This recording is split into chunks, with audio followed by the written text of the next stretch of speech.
Урматтуу мусулман бир туугандар, колубуздагы 100 сом мечитке берүүгө, Аллах үчүн садака кылууга канчалык көптүк кылат, базарга канчалык аз.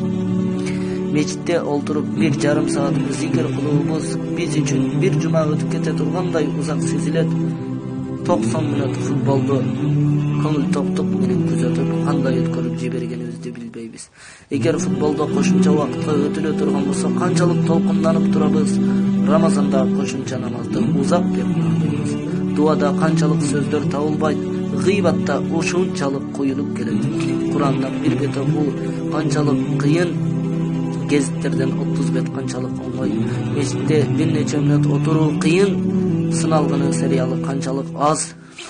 Концерттерде алдыңкы саптарга ушунчалык умтулабыз, мечиттерде болсо акыркы сапта тургандарга суктанабыз. Жума маселесин эсте сактап башкаларга жеткирүү кыйын биз үчүн.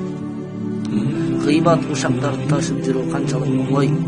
Адамдардын андай болуптур, мындай болуптур деген жалгандарына ишенип, жаратуучунун чын сөзүнө күмөн кылабыз.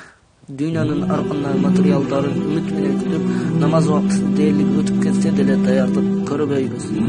Сериал жылдыздарын канчалык күйүп бышып, талкуу кылып, мечитте жаныбызда турган бир тууганыбызды тааныбай өтүп кетебиз. Ар ким бейишке кирүүнү арзуу кылат, бирок бул үчүн аракет кылууну ойлобойт.